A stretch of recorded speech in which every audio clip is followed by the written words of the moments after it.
Did you start it? Hello, everybody, and welcome to the Fortunes of Comic News. This is Chris alongside Mike, it's me. I don't know. That's me all the time. I heard you click a button that time. I'm getting better at it. But next time I'm gonna listen for it. That's my new favorite thing to do.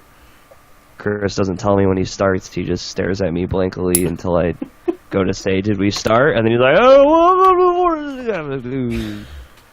All right. Housekeeping.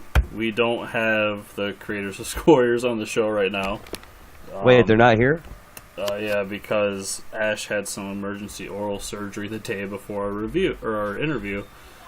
So I'm working with him to reschedule that. Hopefully, we'll have him on soon. And good luck to him.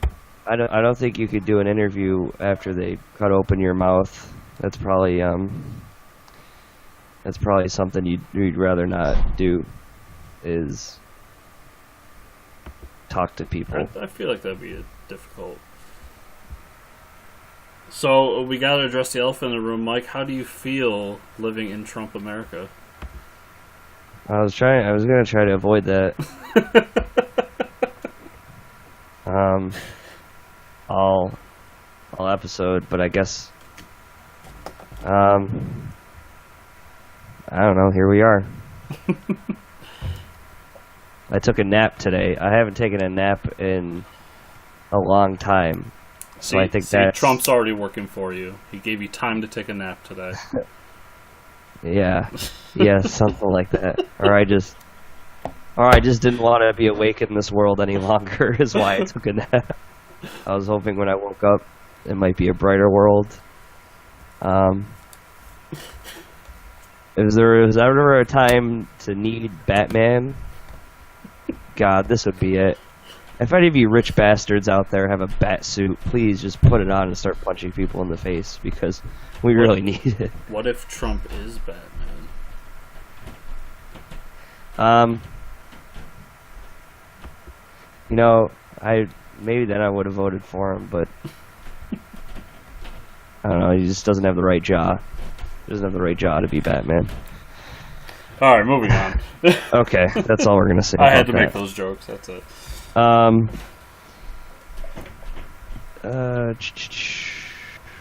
just noticed I wrote a lot of stuff in front of the notes, so I gotta get to the notes. Hey, Chris, there was a Wonder Woman trailer. Did you see that? Yeah, it was fucking awesome. It was awesome. Yeah, and apparently Diana sees a bullet for the first time. And what strikes me in the trailer is, like, you don't start thinking of blocking the bullets with your bracelets until after one of your fellow Amazon warriors dies. I wonder when she decides to climb up that damn ladder and start blocking bullets that, I could block bullets now and save my friends instead of watching them die. Especially when I see it in slow motion like that, but apparently she saves Steve Trevor, which is... I'm glad she saves him because he's a famous actor. And there was someone who put a lot of side-by-sides with that scene in particular with, I don't know exactly which Superman it was, so forgive me, but one of the original Superman movies. Yeah, it's, I believe it's the first one where he stops the bullet. Oh, that's the alley scene where she stops the bullet. Yeah, that's like copy-paste. Well, I mean, obviously the roles are reversed, but Superman stops the bullet, but he's dressed as Clark Kent with Lois Lane. Yeah, it's a pretty awesome scene. Yeah. I'm glad she didn't, copy-paste the Superman movie like Superman Returns. But it's nice to get subtle hints like that. Well, only if it's Superman 4, Quest for... I want to say Quest for Glory, but I know it's a video game. No, I don't know. We don't talk about that one. I have all 4 of them here somewhere. But you only watched 2. People only ever watch the first 2. And the Richard Donner cut's the best. The second one's awesome. For all the extra stuff in there. The only thing I'll throw in there is it looks awesome, but I believe I said this about 3 DC movies in a row now that I hated, so... Yeah. They've all had really awesome trailers. Tempered expectations going into it. Yeah, I mean, I liked Batman vs. Superman, so I'm probably still going to like this, but... damn, so we both saw Doctor Strange, but holy crap, what a movie trailer lineup to sit down and watch before Doctor Strange. Like, I got Rogue One, Wonder Woman, Guardians of the Galaxy. I didn't think they were going to be showing that already. And there was something else. Oh, some new space movie called Life. It reminds me of Alien, which looked awesome. Let's look that up. Yeah, it's got a bunch of famous actors in it, and it's like this scene where this guy's like, oh, look at this little plant life we found in space. I'm going to start touching it. And everybody's watching him through the door. And you're like, this is not going to end well. And he's like, well, look how nice it is. And then they don't show it anymore because it's like growing into something. And then he's like, ah! And it like eats his arm and he gets infected or something. I don't know. And then it was like Life. And I'm like, okay, this is my kind of space thriller. And then Mark Wahlberg shows up and it's like, oh, it's a transformer. No, it's not Mark Wahlberg. I'm pretty sure Ryan Reynolds did it, though. Oh, Jesus. I'm out. You just can't keep that guy out of space. I'm out. Yeah, the trailer looks the shot in the trailer, the Wonder Woman trailer, where she's standing on the cliff and Steve Trevor's plane hits the ocean. I think it's Steve Trevor's plane, but that shot is just awesome. I watched that shot over and over again. It's just like, damn, that is some good cinematography or effects. I don't know. Maybe that plane was never even there. That could just be CGI. Who knows? That's probably a shit ton of CGI. I don't think they'd want to really crash a plane in the water. But yeah, Gal Gadot is just, or Gadot is. I always mess up names. That's my thing on the show. I think that's going to be my niche on the show. Just I mess up everybody's name. But yeah, she's just fantastic. She's like, that. Why isn't your world like mine and all this stuff? And I think Etta Candy is gonna, or is that, yeah, it's supposed to be Etta Candy. She's gonna have a nice touch on the movie too, to bring you like back down to reality. Like, why do you fight people? And a reminder of what era we're in, kind of. Yeah. But there's so much cool stuff, especially from the last issue of the comic, that Wonder Woman number 10, that I really hope they incorporate, like stuff like that. I hope they incorporate in the movie. Like, obviously, we're gonna see her experience. Like Steve Trevor brings her out into public, and she has all these questions, like, and she's staring at all the women wearing like high heels, and she walks by like a Victoria's Secret shop, and is like, staring at like, why are the women dressed like that? No, it's very interesting. You can do a lot of cool things with her character. Definitely. Especially in the time era.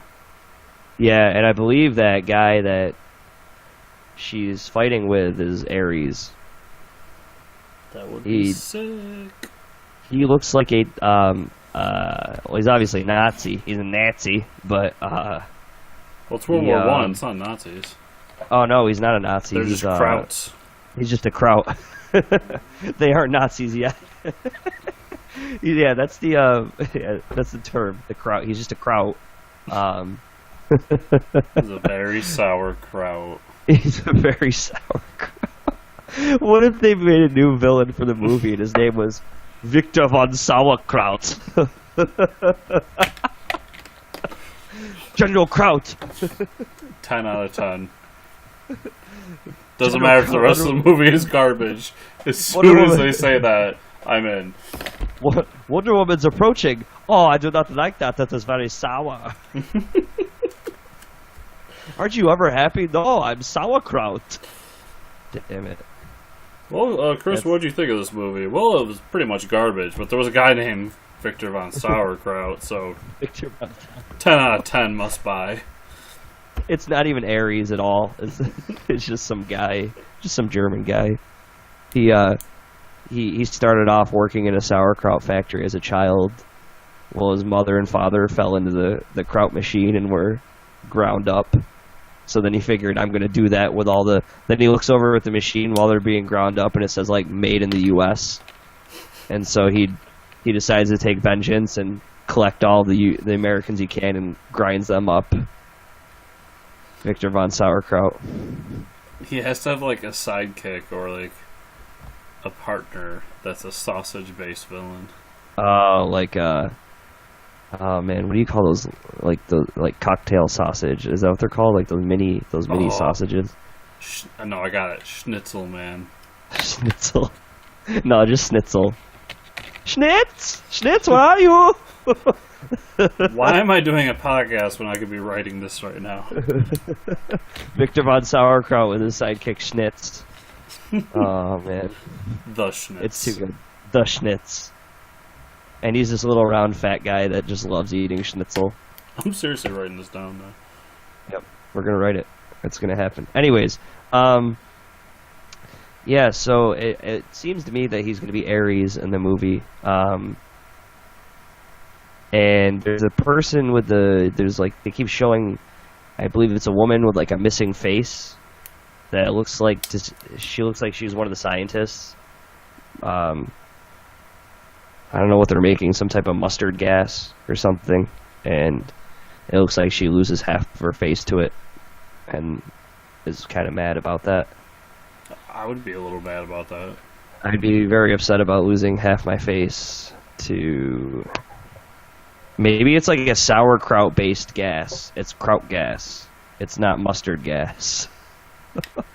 Well, if you've ever driven by a cabbage farm, which I do on a daily basis on my way to work, you would know that there's a very pungent smell that comes from cabbage. So a cabbage-based mustard gas would be pretty terrifying. It'd be... The point of the gas is just everybody gets up and moves. It doesn't kill them. They just pack up their shit and get out of town. We can't sit here anymore. How long can you resist? Oh man! God damn it, Victor! Would you cut it out?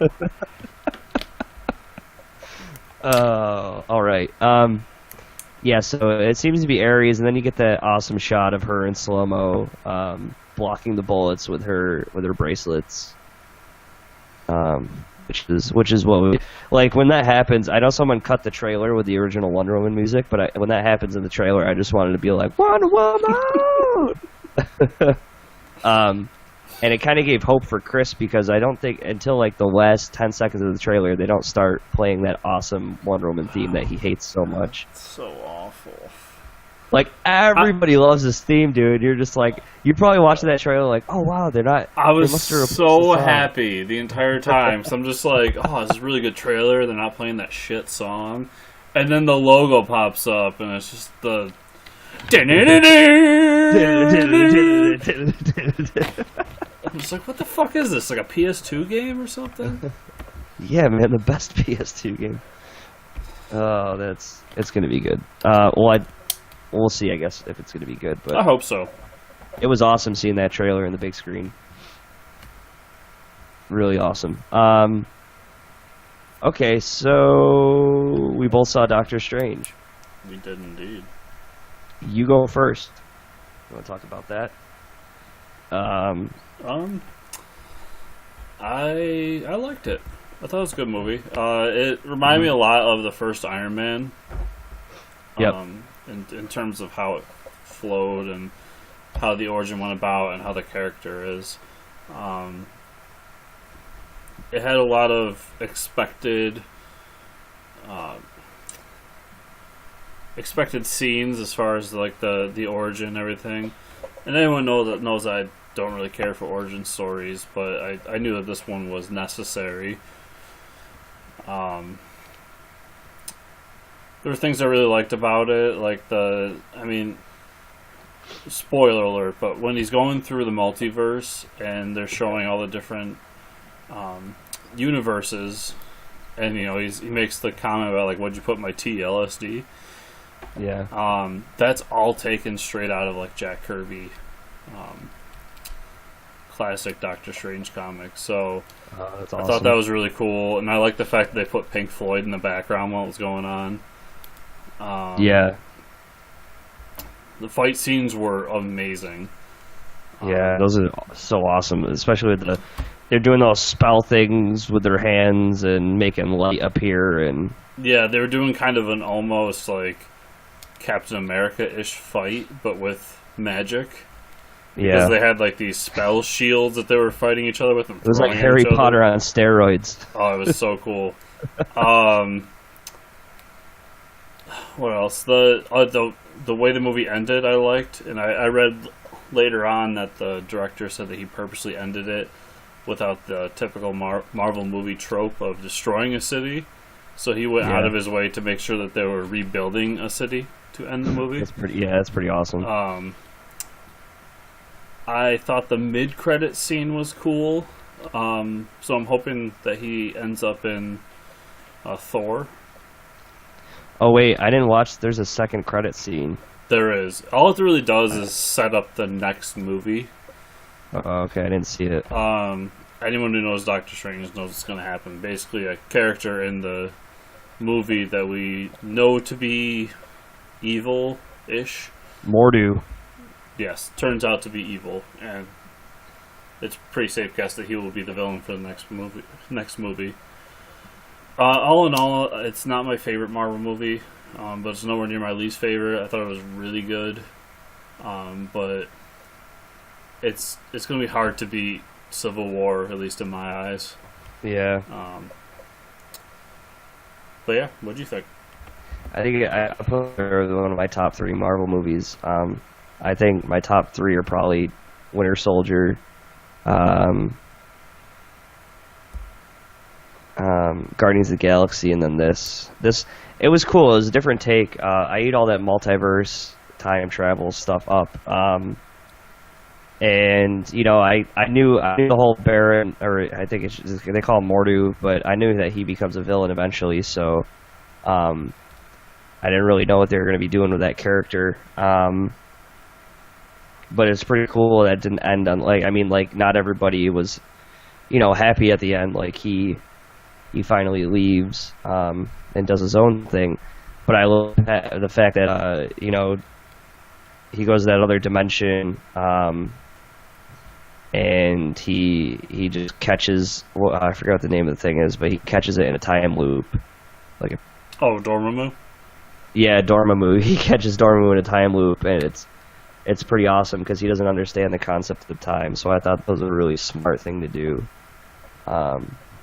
It's pretty OP too when you think of time travel and controlling time, that you could just do for an entity that's beyond space and time. Well, it doesn't know what time is, so if you catch it in a time loop, it's like, oh shit. Yeah, I thought it was really cool. I thought Benedict Cumberbatch was awesome. Was it Amy Adams? No. I can't think of her name. That actress in it was really good. And Tilda Swinton as the Ancient One was awesome. Yeah, she was fantastic. But I don't know. It was completely different than anything we've seen yet. And it's funny because I'll watch it and I really enjoyed it. I mean, it was really good. And like you said, that the scene where he's traveling through all the different dimensions, it was awesome. I almost wish we got to see a glimpse of other heroes from other dimensions, but that might have been too much for people right away. It was weird how they get you caught up with this, and they get you on board with this type of spell casting and fighting and this whole other world that's being protected, and they do it fairly quickly, establish a plot, and then resolve an issue all within, I don't know how long it was, almost 2.5 hours maybe. But they get everybody on board, and they spent a lot of time in the non-mystical realm too. They spent a lot of time just half of that movie was Benedict Cumberbatch doing operations, and they were really stressful scenes. So to get you in that sense that, you know, it was like a medical drama, and then get into a whole, like, to get from a medical drama to like wizards fighting each other, like, just give that guy give that director an Academy Award or something, because I don't know how you do that. Like, that's just unheard of. But yeah, it was good, and obviously, like, you know, there's all those. I'm gonna bring this into it because people are always like, well, why does it always, for DC, why is it always a world-threatening, you know, a world-threatening villain, or why does the stakes have to be so high? And, you know, it's kind of happening here that it was a world-threatening villain. It was, I guess it was from another dimension, though, that needs to be protected as well. And in my eyes, it would be how you would establish a Justice League Dark movie. Like, you know, we're the Justice League that protects this realm, and we have another Justice League that protects the other realm that nobody really hears about. If anything, it's going to be a segue for us to get a Justice League Dark movie, because people are like, oh, wow, Doctor Strange, you know, was received really well. But no, I really liked it. You know, it's I think he's one of the more interesting characters in the Marvel Universe, for sure. Yeah, I would probably give it like a 8 out of 10. 8 out of 10. Yeah, for sure. Yeah, it's kind of pulling at hairs, but probably like a 7 for me. It's kind of funny how they just, you know, everybody was thinking about the Time Gem and the Infinity Stone, and how it was just like, you know, what was his name? Wong. At the end? Wong was like, oh, and you don't even understand how to harness, you know, an Infinity Stone. And you're like, oh, okay. It's kind of like a subtle, like, oh, yeah, we all kind of knew that, but yeah, they didn't really get into the whole, you know, why it's, you know, the connection to the other movies, but they touched on that, which is cool. Yeah, that's all I got. Plus, the trailers are really cool to watch ahead of it. So, dude, that Rogue One trailer on a big screen, I was like, oh, man. I didn't get nearly as cool trailers as you did. You didn't get Rogue One? No. That was worth it. I actually that Rogue One trailer. It was worth my $10. I remember getting Guardians of the Galaxy. I only got 2 trailers, and one was Guardians of the Galaxy. The other one I don't remember. That's how bad it was. If you notice, for this Marvel movie, they started a new intro as well. Yes, that's what I wanted to bring up. The new intro that's specific to the movies now. Yeah, because at first they used to have that Marvel Studios, well, it was just a Marvel intro that would flip through old pages of comics. Yeah, for whichever character it was. Yeah, and then it got longer and longer and longer, and they finally changed it to Marvel Studios, where it cycles through all the characters in the movies, which is like, oh yeah, this is a universe too now. And it did start with a little bit of the comic page flip from Doctor Strange comics. Yeah. But it was very short and subtle, and then I went straight into the Marvel movie universe stuff. I like that. I like how DC did it with, like, Suicide Squad, where they took the new logo and started, like, cranking it like a, I don't know, like a lock or something. I thought that was pretty cool, so. Yeah, and added the laugh to it. Yeah. Yeah, I like how they do that. They make it, you know, their own for each movies. Yeah, so that was awesome. Okay, so we talked about a Marvel movie. Now we got to talk about a DC movie. Oh, great! Chris finally watched Return of the Cape Crusader. I did indeed. And what did you think? It was amazing. Probably one of the best DC cartoons to come out in a while. Yeah. There was a couple scenes I want to bring out in general. Well, first, I'll just say, if you like Batman 66, go watch this movie. It's awesome. Yeah. But there was so I really liked when he gets like hit in the head and he sees 3 Catwomen. Yeah. The different Catwomen from like the different iterations of Catwomen. He's like, I'm seeing triple. Yeah. So my all-time favorite scene in the whole show because it's just so dumb and it's so Batman 66, is when they're about to go into the factory to fight all the villains. Yes. And he's like, I know what you're gonna say. And Robin starts to go across the street, and Batman's like, "Wait, Robin, we can't do that. That's jaywalking. We have to use the sidewalk." And I'm just sitting there going, "Really? Are He's you like, kidding as me?" designated deputies of the law, we need to obey it. And they like cross the street. They wait for the light to change and cross the street when there's like nobody driving down the street at all. I loved it so much. And then there's one where they take a stab at a Dark Knight Rises. Yeah. Or Catwoman's just like, what do you want? Or Batman says, "What do you want to happen?" She goes, "Well, we could go over to Europe and sip tea and retire, but that would be a pretty bad ending." Yeah, they're like, that would make for a very good ending. Yeah, it was a shot at Dark Knight Rises for sure. All in all, it was really, really good. There's like a moment where it seems like it was 2 episodes put together, almost. Yeah. Because there's a moment where the story kind of twists and goes in a different direction. Mm-hmm. And I don't want to spoil that for anyone, because it was really cool when I watched it. Excuse me. And I thought it was a really cool idea, and it fit into what happened in the first part of it really well, and it made for a really cool like scene with multiple Batmen in a band like dancing. Yeah. So I mean, spoilers, but he basically Batman turns evil. And then he wants everybody else to be Batman. But it's there's a scene where he's like, it goes like from 0 to 100 really quick, where he's fighting his villains and he puts on brass knuckles and starts beating the shit out of, I think it's Joker, and like you're like, this is getting real dark, and he starts quoting the Dark Knight Returns comic book where we talked about it when Travis was on, but it was like the quote where he's like, this is the operating table and I'm the surgeon, but he's like beating him to a pulp where he's like killing him, but it's like Adam West quoting Dark Knight Returns. It was like the best thing I've ever seen. And it's so good. I think I am more hype for the next cartoon with William Shatner as Two-Face than anything else. It's coming gonna be out so next good. year. Like,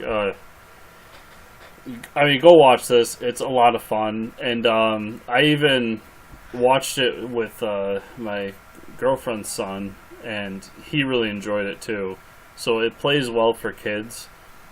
Even there's a lot of adult humor too. Yeah, subtle adult humor though, nothing that you have to like shield from them.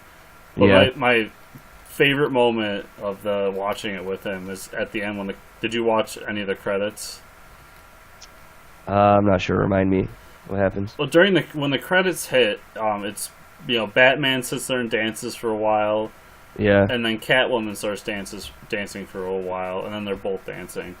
And we're sitting there and we're kind of watching the credits, and Catwoman pops up, and when she's dancing, her back is to you, so her butt is shaking as she's dancing.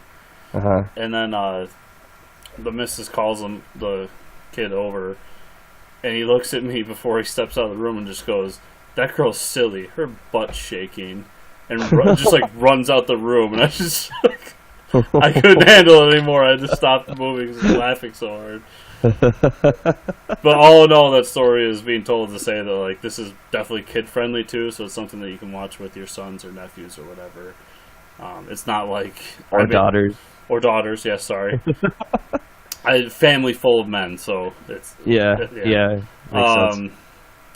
But it's not like the mistake I made years and years ago when Red Hood came out and I was babysitting my nephews and we decided to watch Batman together.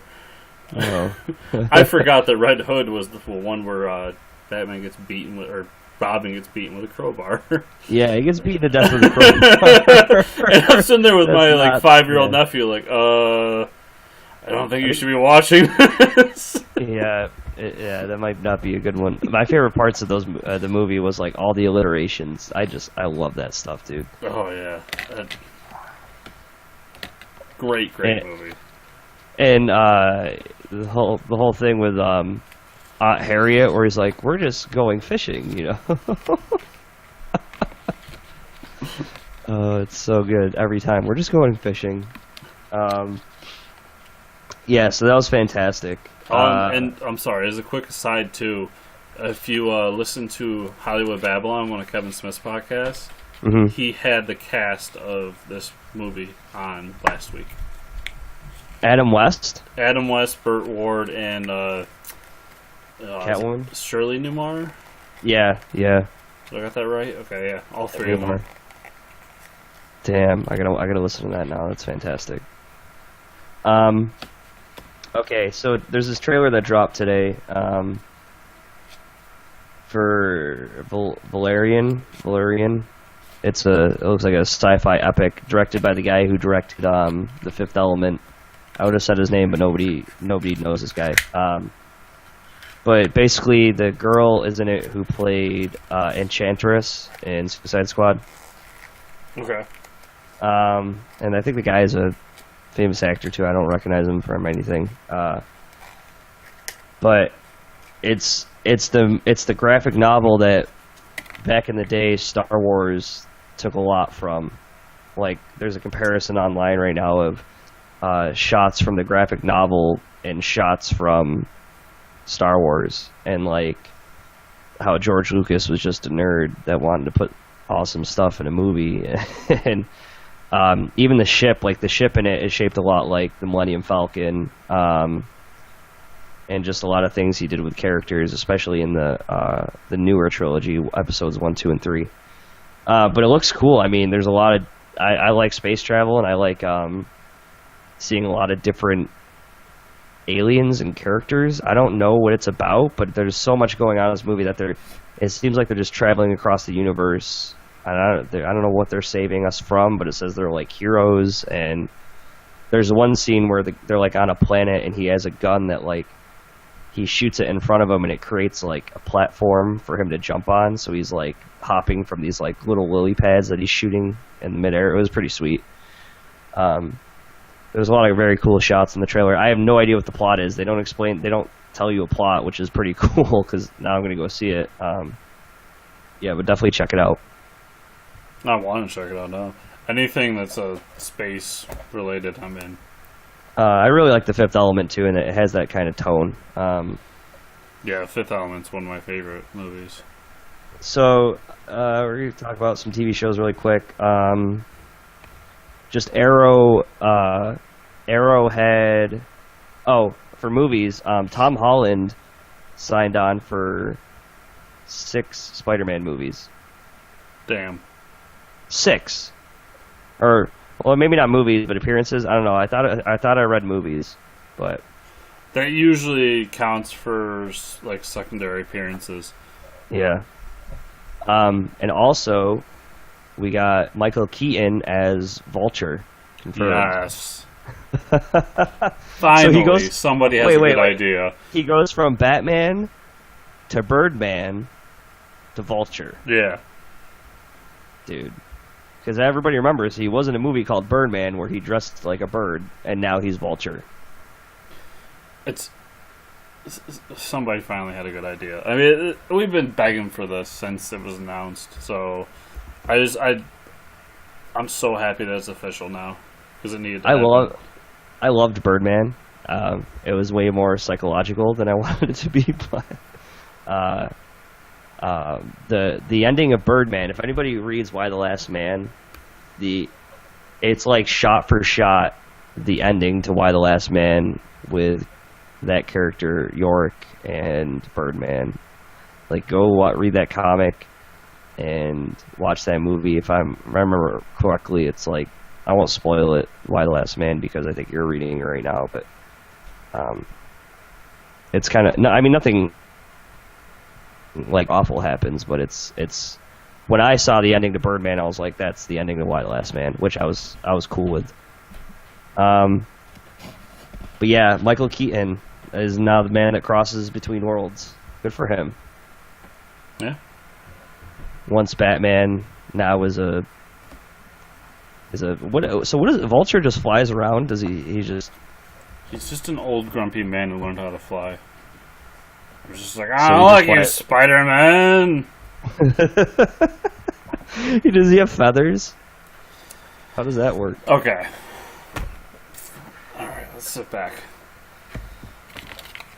No, the original iteration, like, yeah, he just figures out how to fly. Oh, We're talking. This is like, I'm pretty sure I have it somewhere in this house. But 1960s. yeah, we're talking like first arc Spider-Man stuff. Oh, yeah, so it was real cheesy, real bad. Yeah. But then there's a whole bunch of different explanations later. I expect that they're going to do something like what they did with the Falcon, where he has a suit that helps him fly. Because that's kind of the more modern version that I'm aware of. I don't think he's the only villain that's going to be showing up, though. I think they talked about like 2 or 3 villains. Well, I don't know, because now this is what confuses me. Is in Amazing Spider-Man 2, they hint at doing the Sinister Six, and yeah. I know that that's kind of not canon anymore. But they did say that some of the movies that they were talking about doing, in other words, Sinister Six and Venom, are still slated to be made, just as Sony movies. So I don't know. I mean, is it going to be part of the same universe though? Or could it how's that be, work? yeah, like could they be doing Sinister Six as this villain, which would make sense. I don't know. It's. I hope they just don't go too extreme with it. Like I like the idea of Spider-Man and one villain. Yeah, I mean, I don't know. I guess we'll see how it goes. TV shows. I used to go through the list of TV shows. I'm just going to note when something really cool happens. Obviously, the worst part of the election this week was I didn't get to watch Flash because Flash was not. That's really why I'm upset. That's the only reason. That's why I'm extremely upset this week. What's sad is you're the second person to say that to me. Yeah. No, I've heard it. There's a guy at work too that was like he's like, I was the only show I wanted to watch this week. I went to look for it last night and it wasn't on. I'm like, yep. I kept refreshing my computer for like 15 minutes and then I realized, oh yeah, we're voting for a president tonight.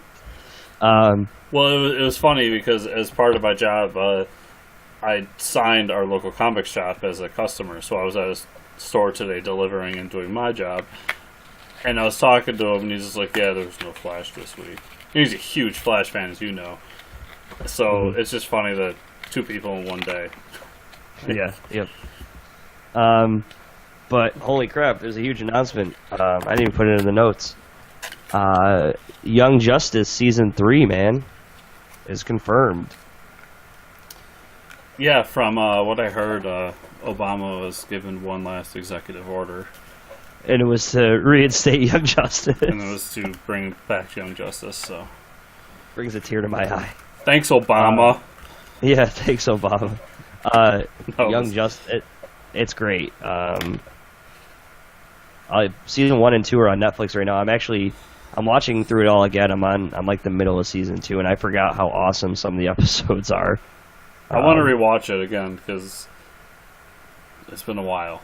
There's some scenes straight from Young Justice that you see in Flash. Like, I just got to the episode where Impulse shows up from the future, and then like in one scene you have Impulse, Jay Garrick, Barry Allen, and Wally West all standing there, and I'm like, this is like the Flash show right now. And then Flash has to like jump at someone who's like tearing up the concrete, and he jumps like from broken platform to broken platform, like kind of like the very finale of season 1 of Flash. And I'm like, this is awesome. It's crazy because like I was watching it, and in my mind I was picturing the live action Flash doing all these things, and it's like you wouldn't think like you could watch these cartoons right now and be like, wow, they could do this live action on a television show. Like, it's been done. It's so crazy to make that connection now. Yeah, it's a great show, and you develop all these other characters that, I mean, now that we have all the whole CW verse, that we know a lot of characters that people wouldn't normally talk about, but I think it's that and the Justice League cartoon, Justice League Unlimited. That was it for me. Those were the shows. But okay, we both on Arrow this week. Dolph Lundgren shows up as a Russian villain, and it was awesome. That's all I really. That was the best part about it. Okay, did you watch The Walking Dead? Oh fuck yeah, I did. Yeah, man. Just spoilers. Daryl eating dog food for the whole episode. Gotta do what you gotta do. I thought it was well deserved, though. I was like, "Yeah, you eat that dog food. You got Glenn killed, you bastard. Like, you eat that dog food sandwich, and you like it. This is your life now." Like, I don't feel bad for him at all. I don't know. He should have just not done anything. So basically, he takes the place of Carl from the comic.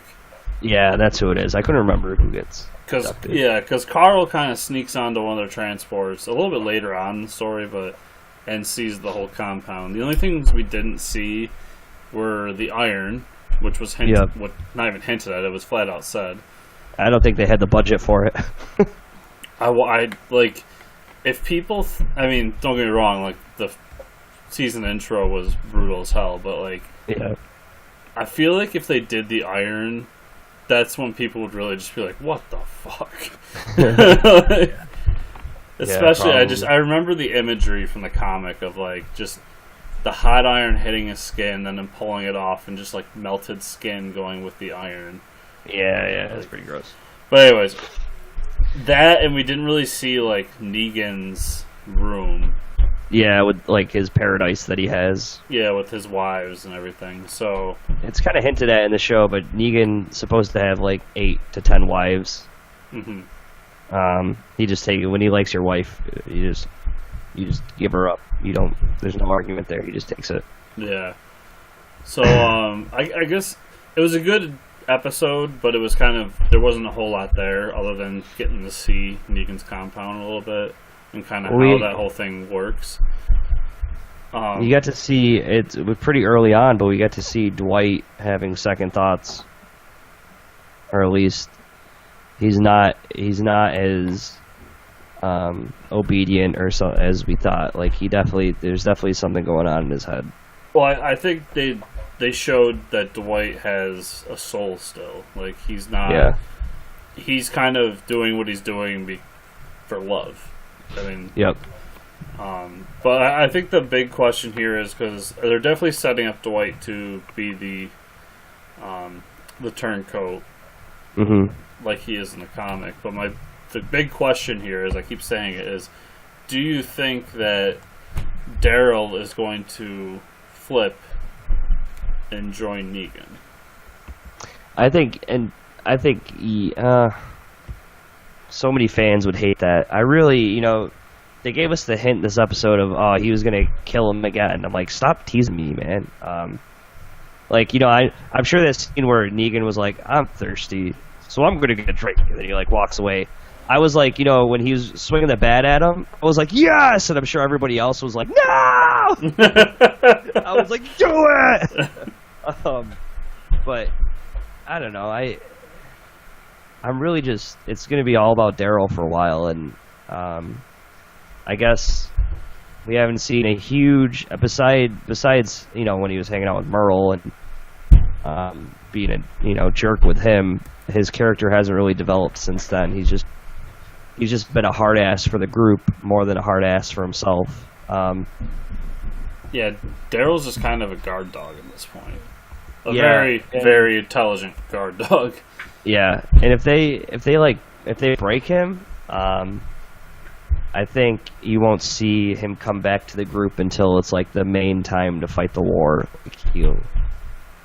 That's when My That's the most prediction, impact. my prediction as far as Daryl goes is that he won't necessarily break, but he will join Negan and do some pretty horrendous things for Negan, because I think Daryl is the most street smart person in this entire show. Yep.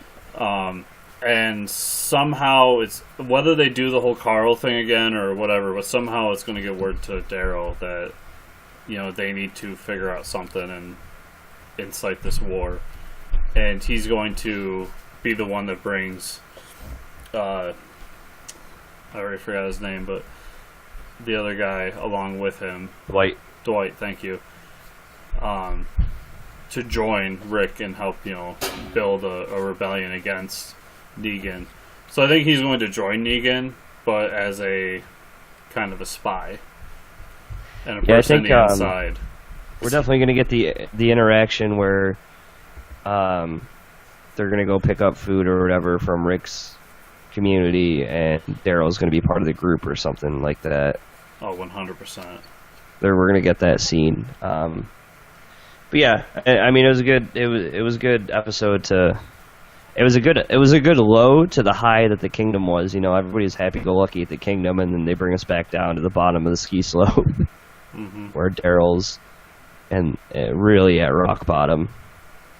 And what worse torture to feed someone dog food, but then just play a Wiggles song for 24 hours in a dark room. Is that what that was the Wiggles? I don't know. It reminded me of a Wiggles song, but I don't know. I would just smash my head against the wall after a while. I don't know how you just deal with that. Did you? I didn't get this. What was that picture that he showed him? I couldn't tell what that was. It was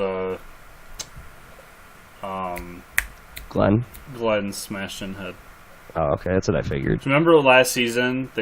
Glenn found all those pictures of people's heads smashed in. Yeah. And they were invading the compound. Yep. That's what it was. Yeah, I forgot about that scene. I bet you he wasn't thinking that was going to be him. Yeah, there's a little foreshadowing there. Wow, it is one of the tools of writing. Who would have thought? Okay, so that's it for shows. Let's talk about comic books, I guess. There's a lot of cool stuff going on in comics right now. I just read, I think we haven't talked about issue 9 and 10 of Wonder Woman. They're going between the year 1 and the other thing where, they just wrapped up that other thing where Wonder Woman is fighting in the jungle with Steve Trevor. I'm a little behind on Wonder Woman, so... Okay. Well, the issue this week was awesome. They bring Wonder Woman out in public, and like I said earlier, she got to see. She was looking at a Victoria's Secret store, seeing women walk around in high heels, and it's kind of why are they doing that? And then we get an awesome scene where she lassos Steve Trevor and hurls him up onto a balcony to drop kick a guy. It was awesome. She throws the lasso down, throws him up to the balcony, and she's standing on the balcony, and he just flies in and drop kicks the guy.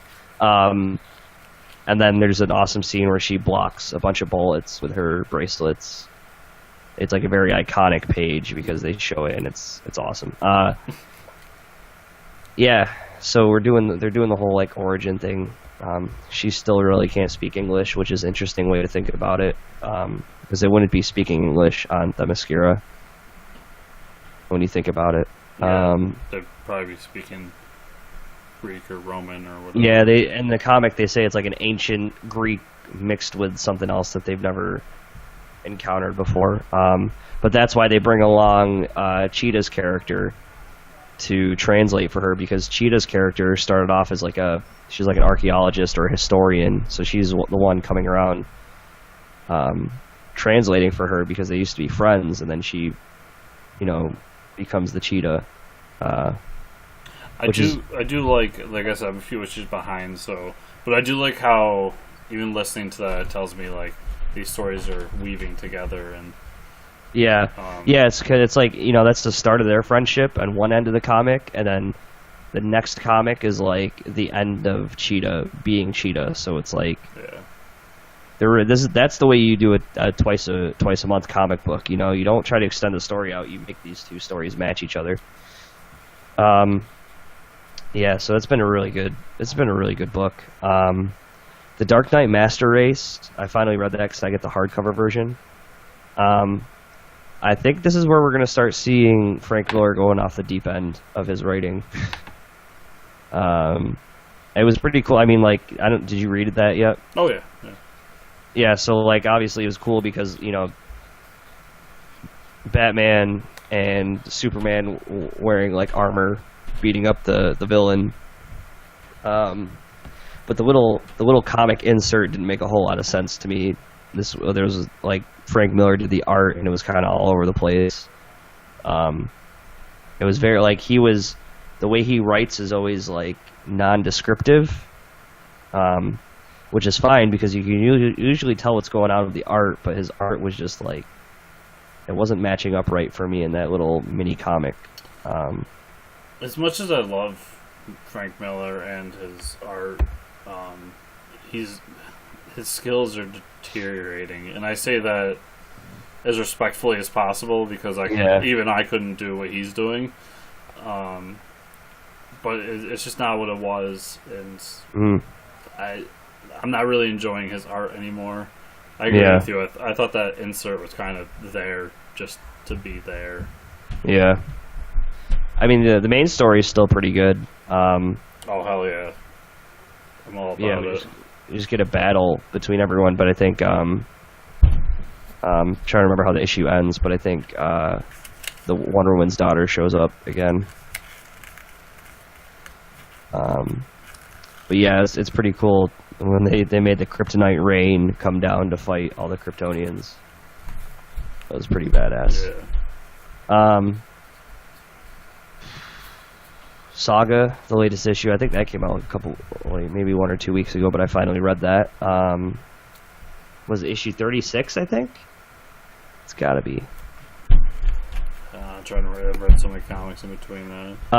But we find out where the Will is. The Will is just at like a seems like a brothel or something.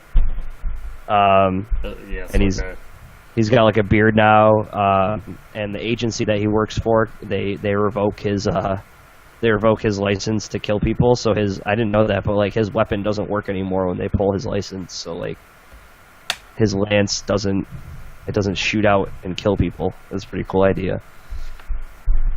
And the way the issue ends is pretty awesome. Like, you know, we get the two-headed bounty hunter. I think they're called the March. Is that what they're called? I think that's right.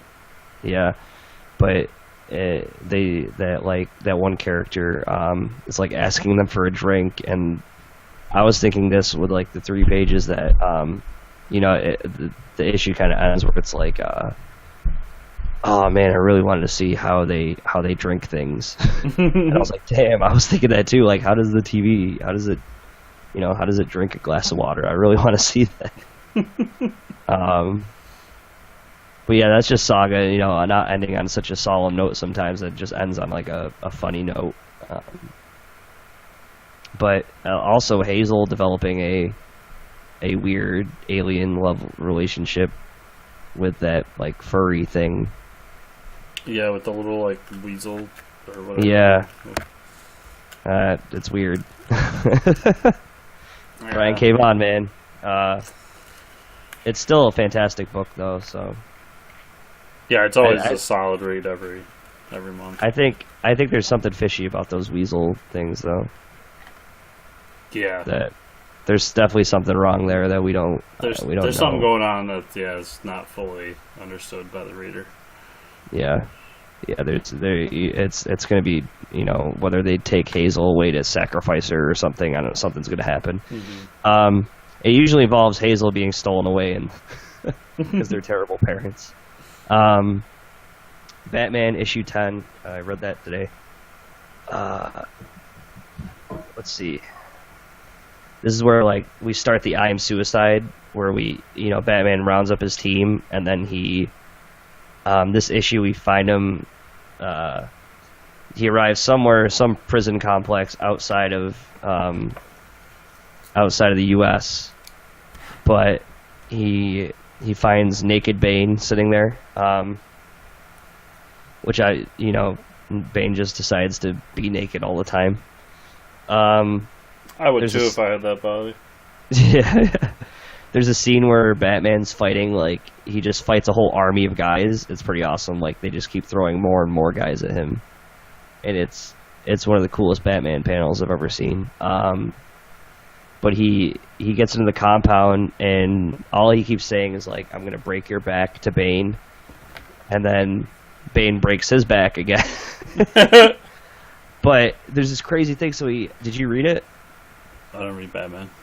Oh, okay. Well, so Batman gets his back, like, broken, or not fully broken, but, like, severely injured, and he throws him down a well, and Batman starts, like, punching, like, 4 holes in the cement. And what he does is he plants a hand in the top 2 holes, and then he plants his feet in the bottom 2 holes of the cement that he just punched to the wall. And then he grips onto the cement, and then he, like, stretches his back and, like, pops it back into place. Oh, it was so badass. Like, yeah, like, I don't know how it works. It's definitely not medically accurate at all, but he snaps his back into place, and then he breaks out of the thing, and he opens the door, and he says, he lets, like, Catwoman and the ventriloquist into the complex because they were waiting, and he goes, all right, let's go break Bane's back. So it was pretty awesome. It was like Batman getting caught because he wanted to be caught. It was cool. I've been playing a lot of catch up as well, but a few I can think of. The James Bond books have been really good. Oh yeah, you've been reading those. Yeah, it is Warren Ellis. Okay, the one that Warren Ellis is writing has been fantastic from day one. And then there's a mini-series going on called Hammerhead that started pretty strong. Looking forward to the next issue. I'll start right down. Oh yeah. So as far as my Marvel stuff goes, like it kind of sucks. It's in the middle of one of these periods where everything is tying into the Civil War II. And I feel like I've just been reading the same thing from different perspectives. Yeah. The only really interesting one was the newest Captain America, Steve Rogers, because as we know, he's an agent of Hydra now. And there was in Civil War II #6, they showed the new Spider-Man, Miles Morales Spider-Man, killing Steve Rogers. And now he saw this as well, and he helped let him go, saying like it's not right to imprison this kid for something he hasn't done. So now it's kind of him dealing with that whole issue with him and his little team. So that was very interesting. The only new book that's worth talking about is have you ever heard of Fool Killer? Fool Killer? Yes. No, never heard of that. Okay, Fool Killer he's actually a character that goes back to the 70s, but I pity the fool, like, fool, I'm gonna kill you. That kind of 70s character. That's awesome. He first showed up in Man Thing, and he only no wonder I haven't heard of him. He only lasted one issue, and then in the 90s, someone brought him back, and there was a character that I'm bad with names, but somebody took up the mantle of Fool Killer. And went around, and as his name states, he kills fools. Naturally. As one does. And so since then, he has rehabilitated himself and become a... it's fucking comics, man. Like, I don't know what you want. We haven't even gotten to the shitty villain portion of the show yet. So since then, he's rehabilitated himself and become a therapist, and that's where this issue takes off. And he's working for some agency that's helping give therapy to wannabe super criminals. So he gets this like shitty little like Nazi punk kid that comes in calling himself Young Red Skull. Oh man. And there's a whole back and forth with them and him kind of giving his origin. That's how they do the origin, is him saying like, I used to be just like you and this is how. And then this character gets away, and Fool Killer has to go find him, and it shows him like basically treating his sickness as kind of like a drug, where he just basically says, at a certain point, you can't take it anymore, and you have to use again. And the last panel is, second to last panel is him snapping this kid's neck. Oh. And then the last panel is him finding his suit and going back out as Fool Killer. So, wow. A really, really cool book. I know it's got kind of a stigma behind it, and it's kind of cheesy, but I don't know. I really liked it, and I think it's a really interesting I think it's idea. an awesome name. Yeah, I would. Yeah, the name is weird, but if I saw a trade that said Fool Killer, I'd probably buy it. My goal now is because I've been reading a lot about Fool Killer, so I know it, but yeah, you know a lot about this character. Like, damn. So now I'm like going back and I want to buy all of his appearances, with the exception of his Max appearance, because fuck the Max line, like nobody cares. Yeah. So I've got like a list of books that I need to go find at conventions and shit. Is that like the consensus of the whole Max series? Like, nobody cared about it, or for the most part, everything Max I've ever read has just been like super 90s. You took the words right out of my mouth. Like super 90s extreme. Like that's why Punisher was a Max character for so long. Like, oh, he's so edgy in 90s, and it's the whole Max line was it was a waste. I get what they were trying to do when they were trying to do it, but it didn't work. That's something I wanted to talk about really quick. You started talking about Fool Killer, and I was thinking of like ethnic superheroes, and then I started thinking about Icon from DC. Icon was a pretty big role model, especially for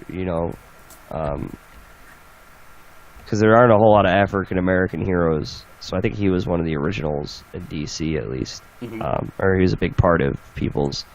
It was during the whole. I think he might have even came around. I got to look him up and we'll talk about him some more. But I think he came around the civil rights era, or a little later. But anyways, Jimmy Olsen on the Supergirl show is starting to get into fighting criminals, and basically they have like a Cisco Ramon of their team where Win is going to make him a suit and stuff. And he's going around, and obviously Jimmy Olsen and Supergirl is a giant jacked black man.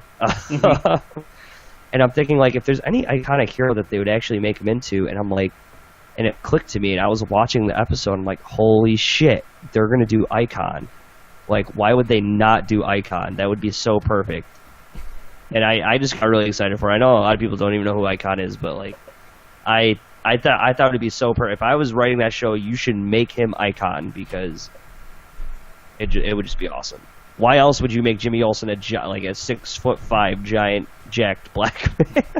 It's all starting to make sense. But yeah, that's all I wanted to say.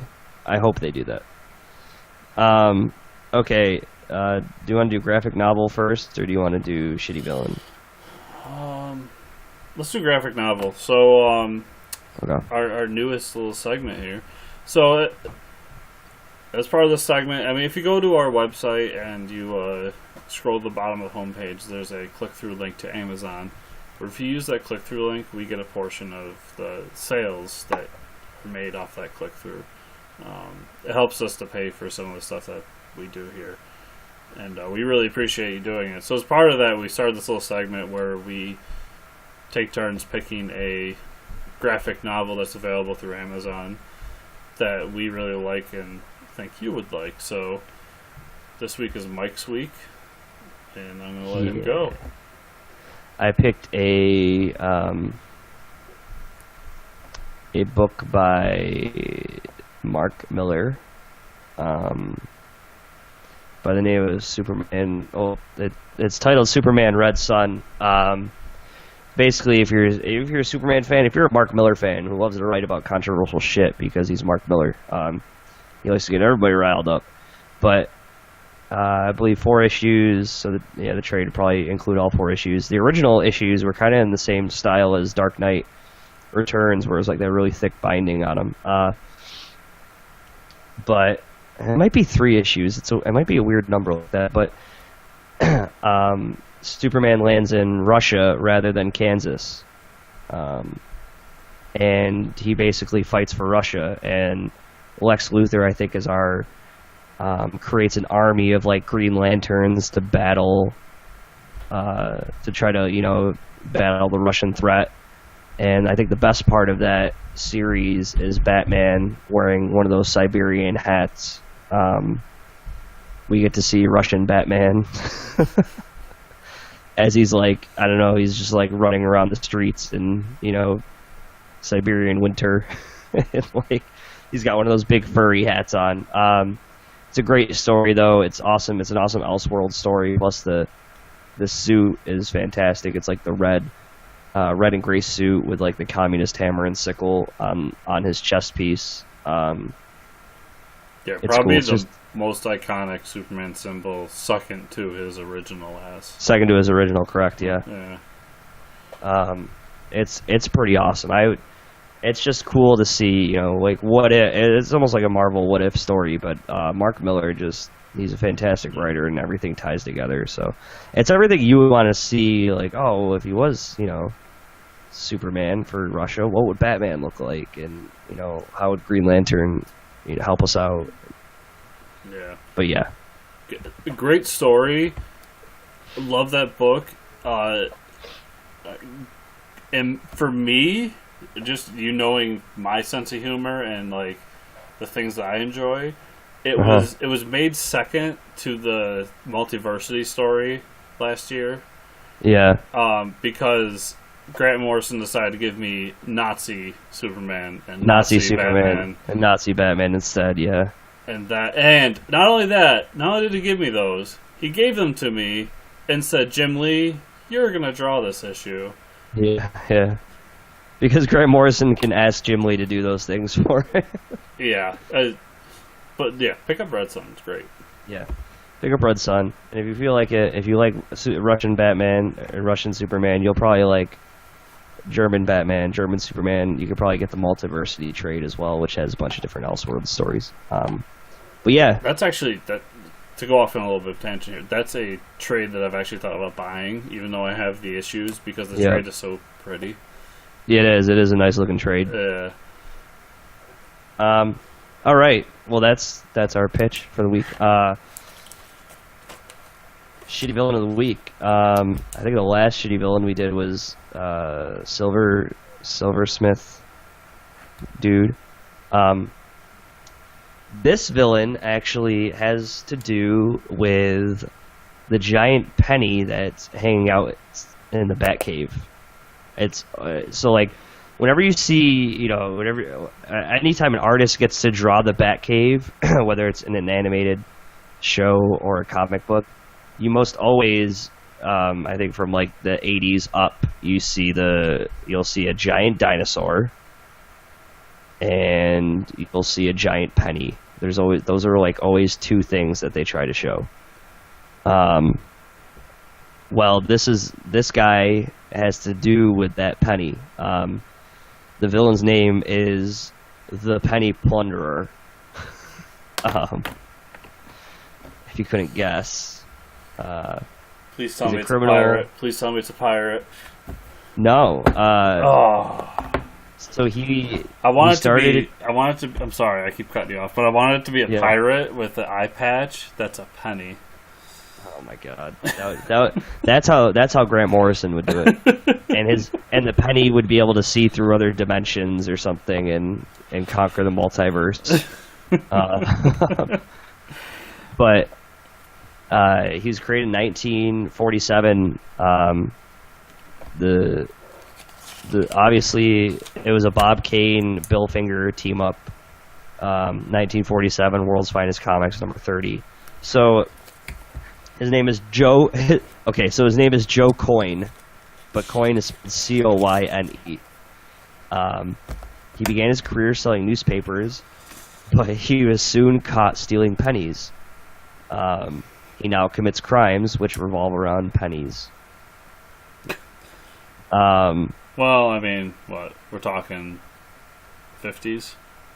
Yeah, 47. So yeah. 47. Yeah, so the pennies that was a lot of money back then. Pennies, quite a bit of money back then. I was gonna say like pennies, like what? I fucking wipe You my could probably buy ass a with lot a of penny. stuff with pennies. I think nowadays it'd probably move up to like a quarter stealer or something, because of inflation. But dime diver. so the whole giant penny comes from he tried to kill Batman and Robin in a death trap shaped like a giant penny. Is most With 40s, a- 50s villains do. With a penny, okay, so get this, with a penny, each as a token of their worth, just 2 cents. Oh my god. So obviously after they defeat the Penny Plunder, they take the penny and put it in the Batcave. He shows up again in Scarecrow, Two-Face, year one, but I think it was retconned that penny came from like he was the original contributor of the penny, but after that it came from Two-Face. Okay, that's what I thought. That's what Yeah. my knowledge had been saying to me.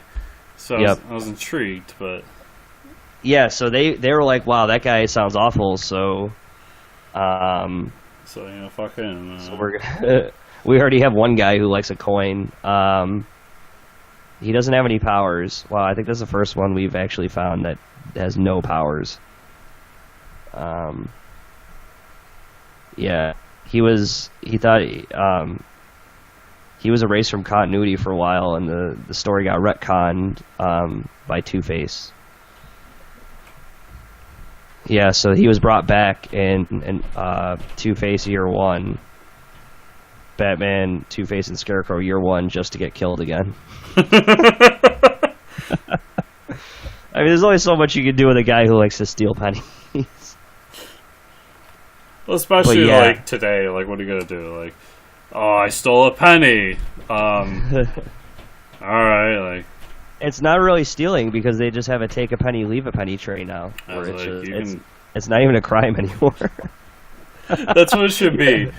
Yeah. You just him walking in with a mask on, like, He wouldn't do well in this. and year. like trying to steal a penny by like hiding underneath the thing. It's like, dude, like, Dude, take a penny. We don't care. you just like you fucking have all of them. We don't really care. Sometimes people will leave nickels and dimes in there, and he leaves those out. He's just like, no, I just want the pennies. Those are the real criminals. The people that drop nickels and dimes in the take a penny, leave a penny tray. I'm gonna go out on a limb here. Those people should be shot. Yeah, they're making they're contributing to the anarchy. It's just like creating disorder to society. You can't be throwing nickels and dimes in the penny tray. That's not how that works. I'm sure. But so that's your comic, right? Like he does that, Yeah. and he takes it, and he's just like, then he has like that shifty like, Yeah. and then it cuts to his lair where he has like an old timey tub. With like the legs, and it's filled with pennies. A clawfoot bathtub. Yeah, and it's filled with pennies, and he's just like lying in there like, hey. And then he gets a disease from laying in them because money's really dirty. And then he dies. Oh yeah, I mean that's the DC version. I was going for the Marvel version. Oh, I'm sorry. I got too dark. And then he dies. No, but wouldn't it be crazy if he he had like a giant roll of pennies that he beat people to death with? Just like whipping rolls of pennies at people. Yeah, or like he had a gun that just shot, because those are heavy, man. You just or like his weapon was a giant frisbee penny that he would like throw at people and cut their heads off or something, and like, yeah, here's my 2 cents, and like throws the penny. DC, give us a call. We can fix your shitty villains. Yeah, we can bring him back. The only part of my contract is that you have to let me write. What was it called? The Kraut, General Kraut. I just had it. Yes, Victor von Kraut in the Schnitz. In the Schnitz. But Victor. Shut up, Snitz. Yeah, I think on that note, it's probably a high point to end the show on. Yeah. We won't get any better than that. So follow the show on Facebook, facebook.com/Fortress Comic News, where everything posts as soon as I can get it on. So we post the show there. We post the Sunday comics list there. And I'm trying to get better about posting our shitty villain every week there, as well as our trade of the week, which I should probably write down. Red Sun. Yep. Okay. And follow me on Twitter at Fortress News Chris. You can follow Mike on Twitter at Ricker621. And the show at Fortress News Pod. And make sure to visit the website, fortresscomicnews.com. Check out that Amazon link. Check out all the cool stuff we got. I am working on cataloging our shitty villains, Mike. Oh, man. I have listened to hours of our own voices, and it's terrible. I hate me. You know how it is. You always hate your own voice. Yeah. So I'm sitting there listening to it, and I'm just like, I sound like an asshat. Well, that's because you are an asshat. Well, I mean, yeah. But it can't be avoided. All right, thanks for listening, everybody. We'll see you next week. Thank you. Goodbye. Remember, the Schnitz is Schnitz. watching.